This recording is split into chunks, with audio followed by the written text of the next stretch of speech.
নমস্কার, mastermind YouTube চ্যানেলে আপনাদের সবাইকে স্বাগত। আজকে আমরা আলোচনা করব কৃষি আইন, ফার্ম বিল, যেটা সেপ্টেম্বর মাসের শেষ সপ্তাহে আইনে পরিণত হয়েছে, যাকে আমরা এগ্রিকালচার অ্যামেন্ডমেন্ট অ্যাক্ট 2020 বলি। এই বিল বা এই আইন আলোচনা করার আগে আমাদের কয়েকটি বিষয় অবশ্যই সবাইকে জানতে হবে। যে ভারতবর্ষের প্রায় অর্ধেকেরও বেশি লোক কৃষিকার্যের সাথে যুক্ত, প্রায় 52% মানুষ কৃষিকার্যে যুক্ত। এই 52% মানুষ 365 দিন কৃষির সাথে জড়িয়ে থেকে ভারতবর্ষে জিডিপি বৃদ্ধির ক্ষেত্রে 17 থেকে 18% বৃদ্ধি করেন মাত্র। এই 52% মানুষ এই কৃষকের মাসিক আয় গোটা ভারতবর্ষের মেলালে 6400 টাকা প্রতি মাস। এদের লোন, প্রত্যেক কৃষকের লোন, এটা পরিসংখ্যান থেকে দেখা গেছে 2011 সাল এবং রিসেন্ট যে 2018-19 সালে দেখা গেছে, প্রত্যেক কৃষকের লোন মাথা পিছু 1,40,000 টাকা, যারা হচ্ছে বড় বড় চাষি। 2019 সালে ভারতবর্ষের পরিসংখ্যানে দেখা গেছে এই লোনের কারণেই কৃষকের মৃত্যু ঘটেছে প্রায় 10,000 জনেরও বেশি।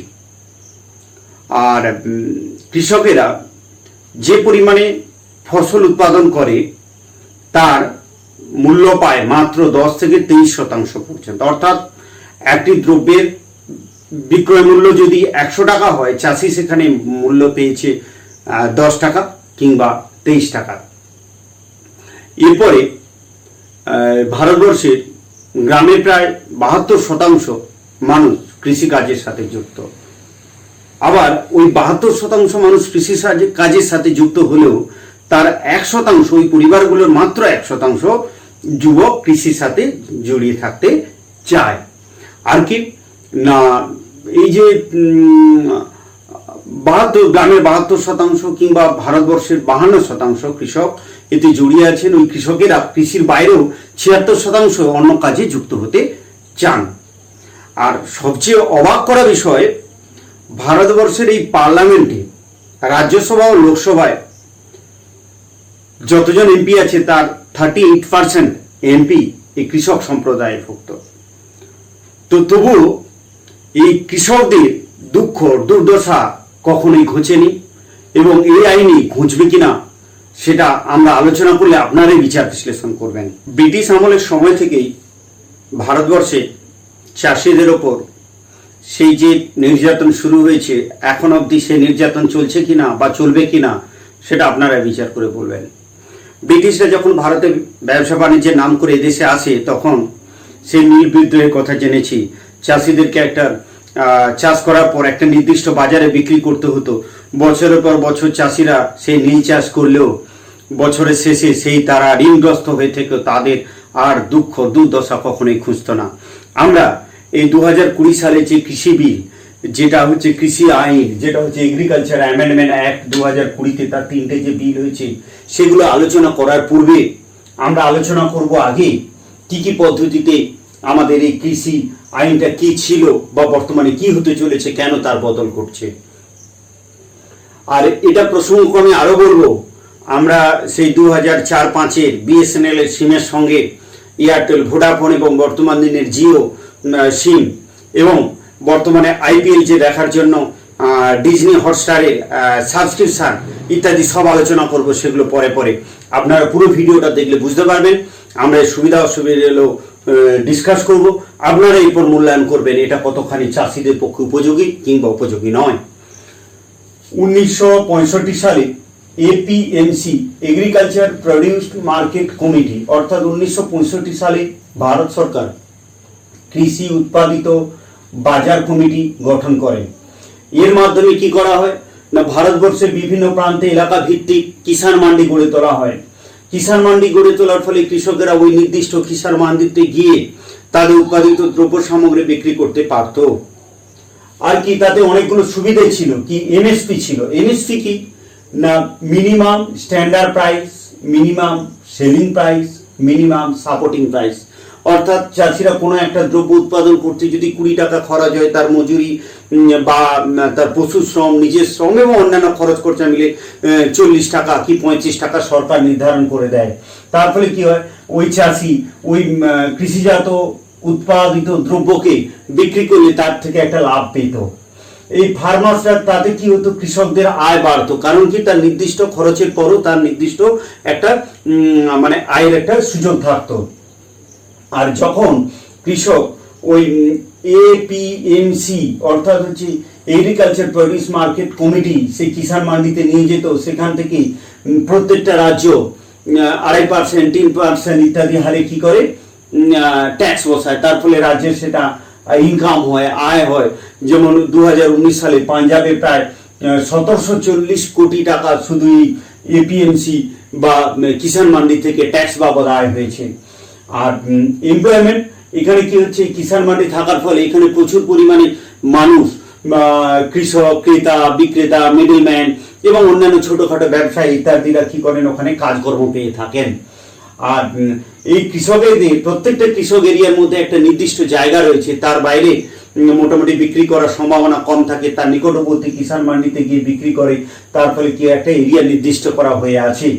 এবং ওই কিষাণ মান্ডিতে যে সমস্ত কৃষিজাত দ্রব্যকে নিয়ে আসা হচ্ছে, সেইগুলোকে গুদামজাত করার জন্য এফসিআই রয়েছে, ভারত সরকার নির্দিষ্ট প্রত্যেকটা এলাকায় ফুড কর্পোরেশন অফ ইন্ডিয়া গড়ে তোলা হয়েছে।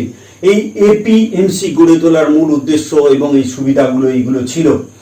কিন্তু বর্তমান কেন্দ্র সরকার দেখেছেন যে এই সুবিধা থাকলেও বর্তমানের দিনে এর কতগুলো প্রবলেমের কারণে এই এপিএমসি বা কিষাণ মান্ডিকে বিলুপ্ত করার বা নতুন কিছু ভাবনা চিন্তা করার প্রয়োজনীয়তা উপলব্ধি করেছেন।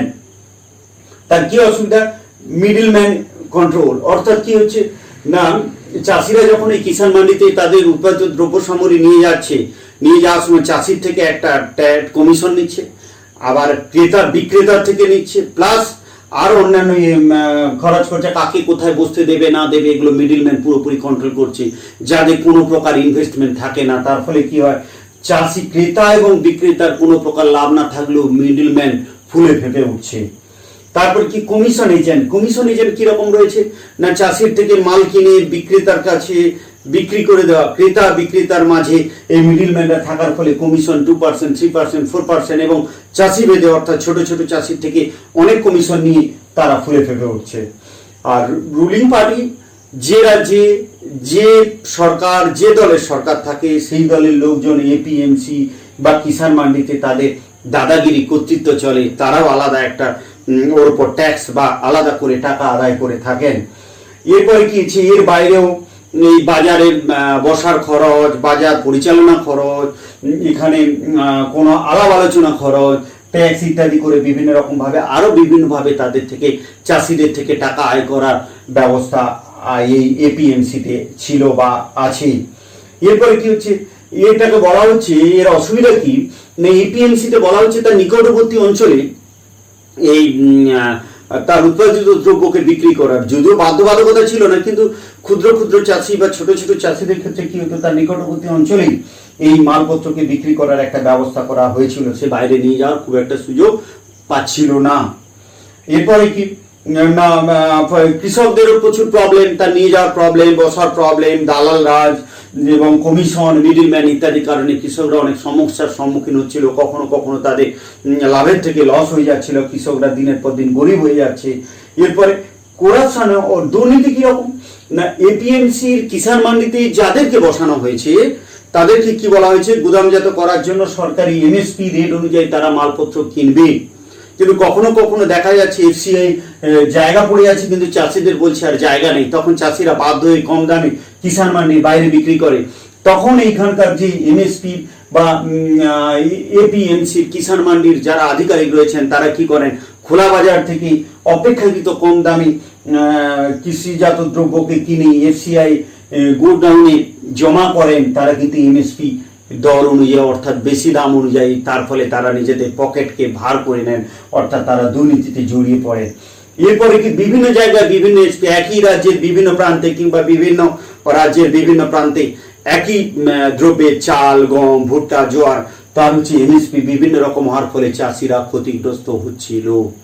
আরেকটা গুরুত্বপূর্ণ কথা এপিএমসির হলো কি 1965 সালে এই আইনটি হলেও কিষাণ মান্ডি গড়ে তুললেও ভারতবর্ষের মাত্র 6% কৃষক কিষাণ মান্ডিতে বিক্রি করে, বাকিরা অন্য জায়গায় বিক্রি করে। তার থেকে অবলব্ধি ঘটানোর জন্য কেন্দ্রীয় সরকার 2020 সালে সেপ্টেম্বর মাসের শেষ সপ্তাহে এই 3টে আইন পাস করে কি farming trade and commerce act 2020, price assurance and farm service 2020 এবং এসেন্সিয়াল কমোডিটিজ অ্যাক্ট 2020। এই 3টে আইনকে বিল 1, বিল 2, বিল 3 ইত্যাদি নামে অভিহিত করে থাকে। তাহলে এইগুলো নিয়ে আলোচনা করতে হলে ফার্মিং ট্রেড অ্যান্ড কমার্স অর্থাৎ কৃষকেরা তাদের উৎপাদিত দ্রব্য সামগ্রী আর নির্দিষ্ট এরিয়ার মধ্যে বিক্রি না করে তারা চাইলে অন্য রাজ্যে, একই রাজ্যের অন্য জেলায় তিনি বিক্রি করতে যেতে পারেন। তাদের সেই স্বাধীনতা দেওয়া হলো, আর কিষাণ মান্ডিতে যাওয়ার প্রয়োজন তাদের থাকলো না। অর্থাৎ তাদের কাছে ওপেন মার্কেট হয়ে গেল, অর্থাৎ যে কোনো জায়গায় গিয়ে বিক্রি করতে পারে। Price assurance and farm service অর্থাৎ কি, আগে কি ছিল, চাষিরা ফলন উৎপাদন করবে, তারপর বাজারে গিয়ে কিষাণ মান্ডিতে বিক্রি করবে।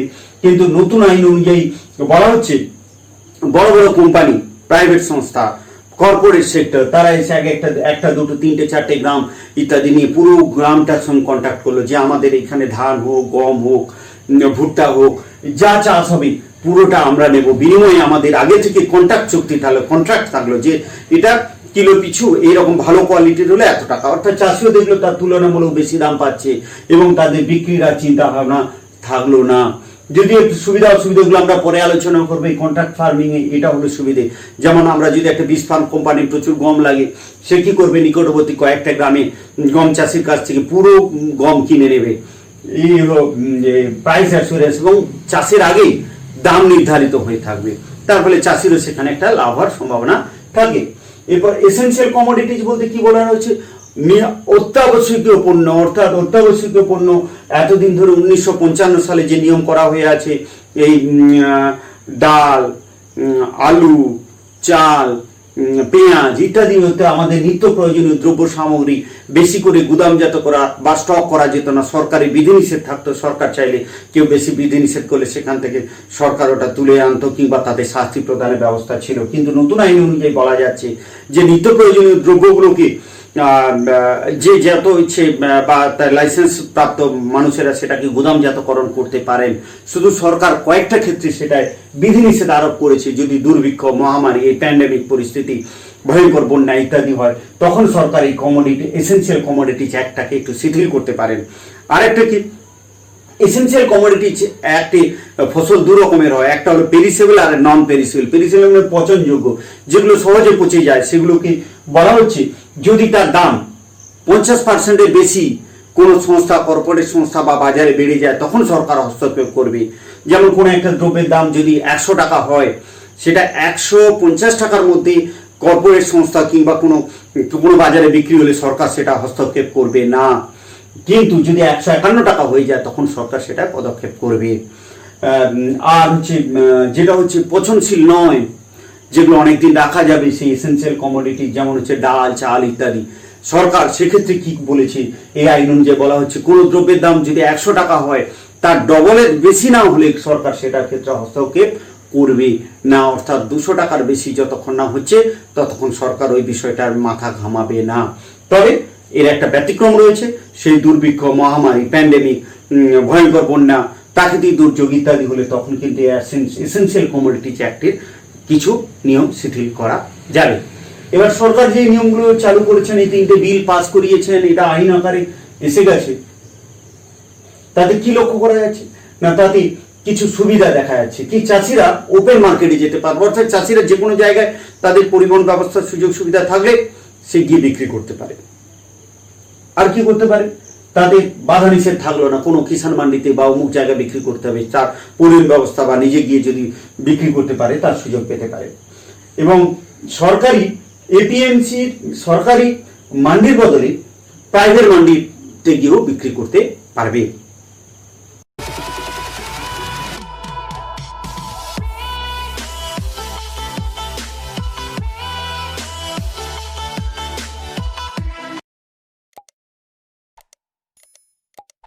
চাইলে সরকারি এপিএমসি অর্থাৎ বা কিষাণ মান্ডির পরিবর্তে প্রাইভেট মান্ডিতে গিয়ে বিক্রি করতে পারবে, যেটা কর্পোরেট সংস্থা কিংবা বহুজাতিক প্রতিষ্ঠান গড়ে তুলেছে, যারা করেছে। এর ফলে কি হবে না, মিডলম্যানদের অবলুপ্তি ঘটবে, অর্থাৎ তারা দালাল রাজি করতে পারবে না, তাদের চাষি ক্রেতা বিক্রেতার মাঝে তাদের আয়ের সুযোগ কমে যাবে। এবং তাদের এরকম করার ফলে কি হবে না, বিভিন্ন রকমের যে ট্যাক্স কিষাণ মান্ডিতে দিতে হতো এখানে দিতে হবে না, এবং চাষিরা সরাসরি তাদের দ্রব্যকে বাজারে বিক্রি করতে পারবে। এতে কোনো দুর্নীতির সুযোগ থাকবে না, আধিকারিকের সেই সুযোগ নেই, কোম্পানি তার চাষির থেকে সরাসরি কিনবে। এবং ফার্মার্সরা, কৃষকেরা তার নিজে নিজে কোম্পানির সঙ্গে কন্ট্যাক্ট করবে, তার ফলে তাদের লাভ হতে পারে। এবং কন্ট্রাক্ট ফার্মিং এর ফলে কি চাষিরা আগে থেকে চুক্তিবদ্ধ থাকবে, তাতে এদের সুবিধা হতে পারে।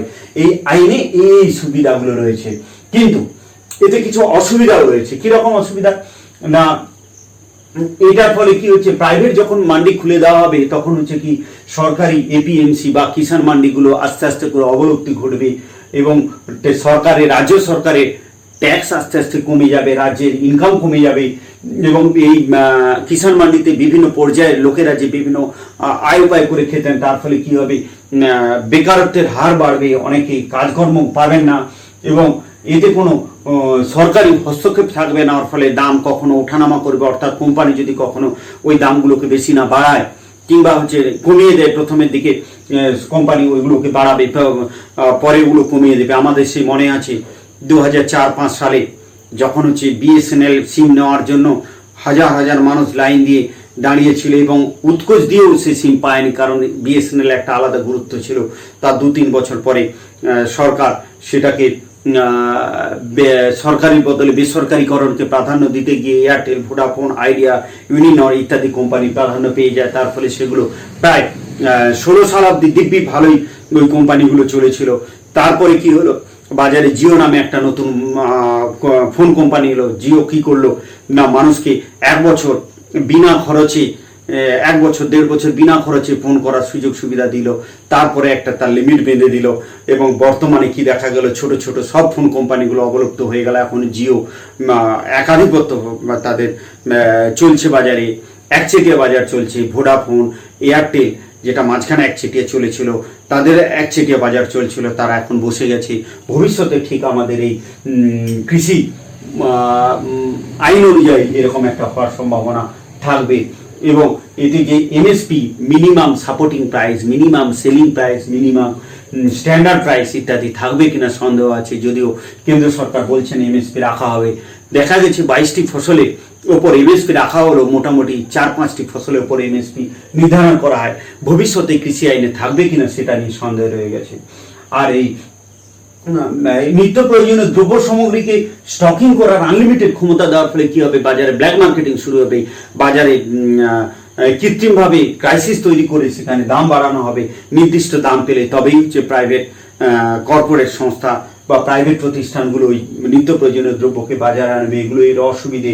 এরপরে কি হবে, যেখানে চাষিরা, ভারতবর্ষের প্রায় 86% চাষি ক্ষুদ্র ক্ষুদ্র চাষি, তারা এমনি এই এমএসপি বা এপিএমসিতে গিয়ে যারা বার্গেনিং করতে পারেন, এখানে কর্পোরেট সংস্থা তো তারা দূর থেকেই এই দাম বলে দেবে, না হলে ছোট ছোট চাষিরা মারা পড়বে, তারা ক্ষতিগ্রস্ত হবে।